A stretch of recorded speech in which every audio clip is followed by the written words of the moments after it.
Hey, you're listening to Coffee Talk with Liquidshano 1973. Here's your host, Shane Lakita. Good morning, folks. I know that we're all coming off this fresh, new holiday weekend of Easter this last weekend, and I wanted to check in with you real quick because I wanted to make sure that everybody's doing okay and we're all set and everybody's in a good spot this morning. So I know for me, it sometimes takes a little bit of reframing and a little bit of refocus whenever I come off of holiday weekends or vacations or anything like that. So I know it's important to really sit down and take a look at where you're at. I personally had a great weekend this weekend. I was with, just my wife and my son, and we were able to get a lot of spring cleaning done, a lot of stuff done around the house.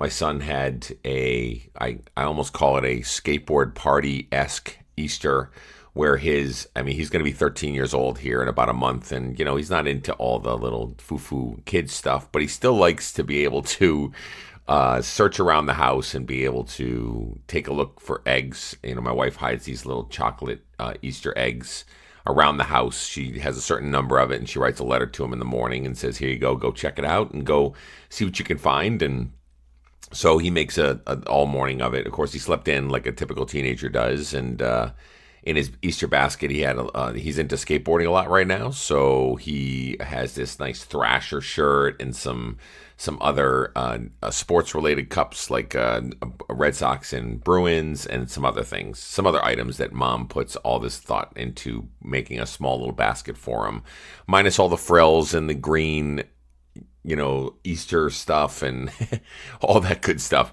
So she does a great job with it. And he's, although he's hitting the 13 years old and he's, sometimes got the attitude of a 21-year-old, he literally and legitimately loves it and still wants to keep it going. He said to her before she even was able to do it, hey, I don't want to be inconvenienced to you, Ma. If you don't want to do it, don't do it. And she was like, so the Easter Bunny does it, number one, and we're going to keep moving forward. And that's the way it's going to be. I'll tell the Easter Bunny to keep doing it. So he says with a smile and a smirk, and they move on and have a great time. And I'm there to be able to take pictures, and we count together. And if he's got a certain amount of eggs left to be able to find, we go find them. Usually each year we have about 5 eggs or 4 eggs that we can't find. This year we found them all. So it was great that he was able to locate that. We had a great morning, and then Easter ham I air fried in the afternoon. So it was a really good, a good Easter. So here's the thing: after Easter and after holidays, what happens a lot of times? We have to face the world on a Monday. After Easter might fall on that Sunday, and everybody that's out there probably has a little bit of that guilty feeling going on, right? So maybe we ate some jelly beans that we shouldn't have eaten, or dove into some of the Reese's Easter egg filled with peanut butter and covered in chocolate eggs that everybody tends to either dive into or run away from whenever they see them at the store. Or maybe you had your ham dinner, but you also layered in some pretty good side dishes with it, some buttered mashed potatoes or carrots that were covered in marshmallows or whatever else, right? And everybody's putting all this stuff together for Easter to be able to eat your big meal. Now, a lot of times we think to ourselves, I've got a good plan, I've got a good focus, I can go ahead and make sure I make this happen, I'm still going to live my life, I can do all those things. But then all of a sudden the holiday kicks in and you got family all around and you're feeling good. Maybe you had a couple adult beverages. Maybe you're just like at a point where you're just like, okay, well, this Easter is great. I've had a really great day with family. It's relaxed. I'm good to go. And then all of a sudden you start to dive into that food and you start to stuff your face. And now today is the day of reckoning with Monday. And we're all looking in the mirror. We're all looking at ourselves. We're thinking about our actions. We're seeing how we ate. We might be up on the scale, sodium from the ham, whatever else that's happening. And so the key to this podcast here is all about the word forgiveness. We sometimes, or I should say we a lot of times, almost all the time, are our own worst critics. We are the people that beat ourselves up the most. We are the people that judge ourselves the worst out of anybody. We look at ourselves in the mirror in negative lights. We hold ourselves to a standard and a regard that sometimes a lot of people wouldn't hold their worst enemy to, but we do it to ourselves all the time. We self-sabotage. We look at ourselves and we down-talk. We beat ourselves up. We call ourselves names. We do all kinds of things that are just so self-sabotaging for us. And we beat ourselves up. So at the end of the day, if you want a worst critic, you're your own worst critic a lot of times. So here we are having a great weekend. We're enjoying the moment with our families. We're doing all the things that are necessary for us to spend good quality time. While some of us, my son is just turning 13, I want to make sure that I can spend as much time as I can because, when he gets to 18 and 19, he's off to college, then it's the beautiful wife and I and our dog. And so I want to make sure that I enjoy each moment as we're going through. So, actions, and as we're thinking about the things that we're doing and we're looking to find out how we're feeling today, right? We're looking to be able to dig in, to be able to reflect on what we're doing and how we did. So here's the thing. You got to forgive yourself. The word forgiveness is a pretty important word. To forgive somebody is something that really takes a lot of courage and a lot of work to be able to do so. You hear all these stories about people that have been wronged by somebody. Maybe somebody had a heinous crime that happened to somebody in their family, and the family has come together to say, I forgive that person, although they're in jail and, for the rest of their life, but I forgive them. Because religiously wise, it's the thing to do, right? But human nature wise, it's not the thing to do. A lot of times we don't want to forgive somebody that's done us wrong. And even more often, outside of the fact of maybe something was done to you or your family or those kind of things, how often do we really forgive ourselves? That's when the guilt starts to kick in. So after a weekend where we spent our time with our family, we had a really enjoyable moment. We sat down with everybody. We ate well. We drank beverages. We did all the things that we're doing. Ate some candies with the kids. Searched for some Easter eggs. Had a great, great day. And then today, the guilty conscience kicks in, and then we start to think to ourselves, look what I did. I can't believe I did that. I can't believe I just dove into all that stuff, and I'm the worst. And why am I even doing all this dieting stuff? Why am I eating healthy? Why am I trying to change out the diet that I'm eating and try to be able to do all this stuff anyway? Because I'm just a food addict, I'm just somebody that slides into it, and then all the negative talk starts. Looking at yourself in the mirror, you're saying to yourself, man, I wouldn't have these love handles if I didn't have days like that was yesterday. Or, man, I wouldn't be able to be winded as I walk up the stairs if I didn't stuff my face on days like that because I just give myself the reason to be able to do so. So all these excuses and all these moments that we're sitting back and we're bashing our actions and we're looking at the things that we did as negatives when you really should be looking at them as positives. Because you are living your life, you're giving yourself longevity for a length of time to be able to continue to embrace life, enjoy the moments, and then still continue to challenge yourself the next day to carry on. And forgive yourself. Like I said, forgiveness is a big word when it comes to other people, but it's even more with you. If you can forgive the actions that you have and the things that you've done, I think that you can become a really, really healthy person. The problem is that we don't just forgive ourselves. We can say we forgive ourselves. You know what? I forgive you for doing something like that. And then you think to yourself, but what's my next step? Am I just going to do it again the next time a holiday comes around? And then we start to self-doubt again, and we start to have these conversations, and we start to dig in. And I only share that because that's my story.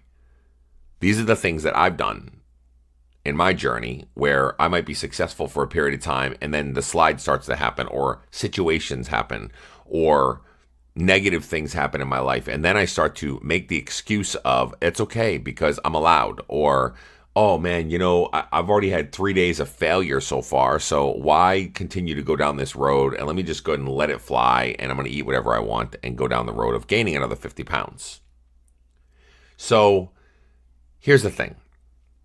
If you had a bad day eating wise, And if you had a day where you're looking at it going, I'm a big slob and I failed and I'm not good and it's just not a good situation. Step back for a second and think about the big picture here. When you were doing the eating and when you were eating the way that you did yesterday, who were you spending time with? Were you around family and friends? Were you bonding with people? Were you on the phone with your family and friends if you couldn't make it to them? Were you watching some good TV or some good sports?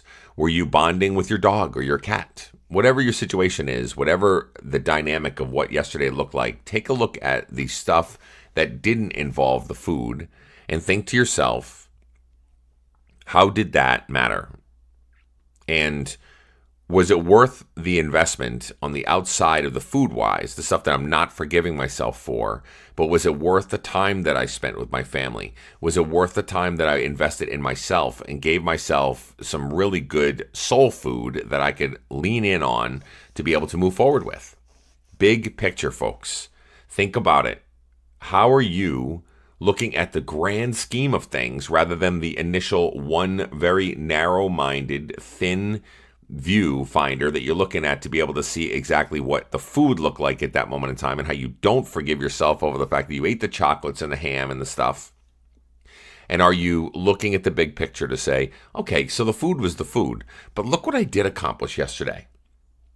That was my big thing. So I had good time with the family in the morning, and then we got a bunch accomplished in the afternoon. I took care of some housework that had to get done. I hung up there was a drainage unit that needed to be put up. I put up our flag that had ripped off during one of our windstorms that we had up here at the beginning of the winter that I wanted to put up on the front of the garage. We took down a lot of our Christmas stuff that was buried under the snow of the many, many pounds of snow that we have out there. We cleaned up the yard. We took care of all of that.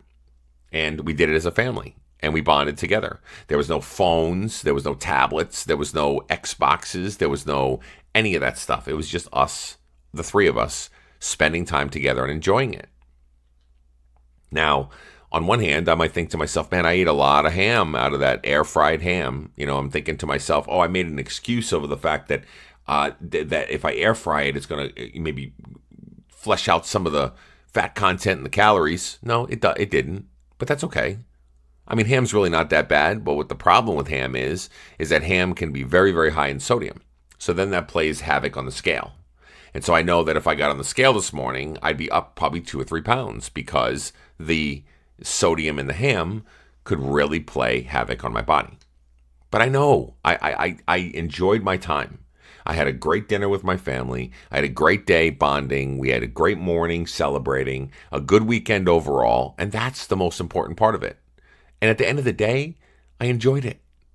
So I need to forgive myself for eating the extra amounts of ham that I ate and know that today is a new day.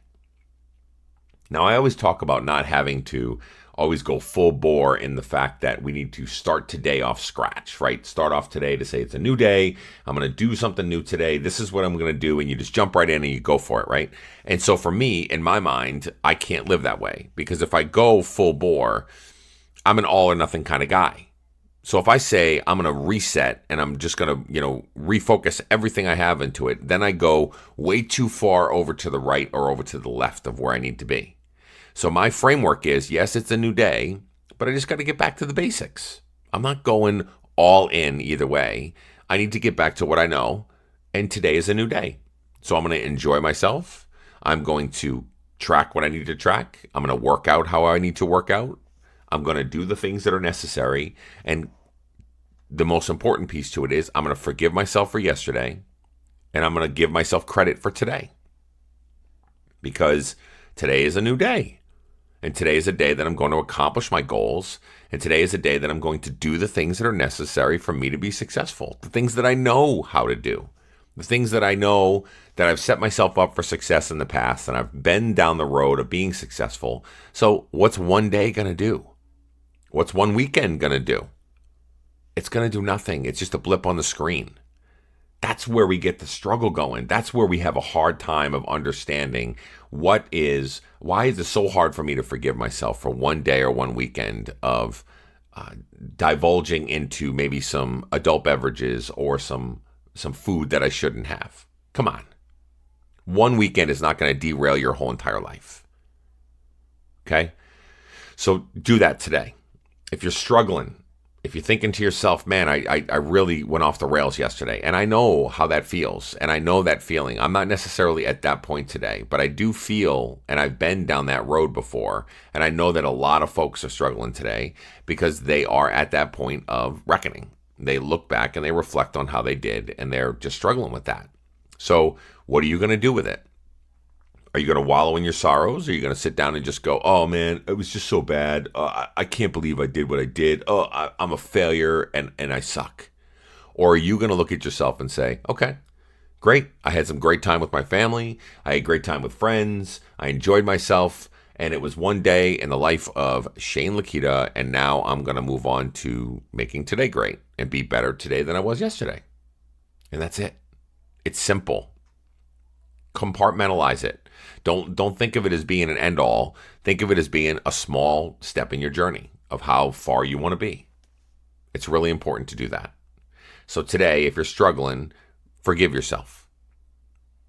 List out the things that you did yesterday that were actually beneficial and soul food and heartfelt and really mattered in your life. And don't worry about the food. Today is a new day to go ahead and get back on track with your food. Okay? Have a great day, everybody. We'll talk later. Thanks for listening to the Coffee Talk with Liquidshano 1973 podcast. You can also follow him on Instagram, Facebook, and Twitter at Liquidshano 1973. Also, if you get a chance, leave some love on iTunes. Have a great day.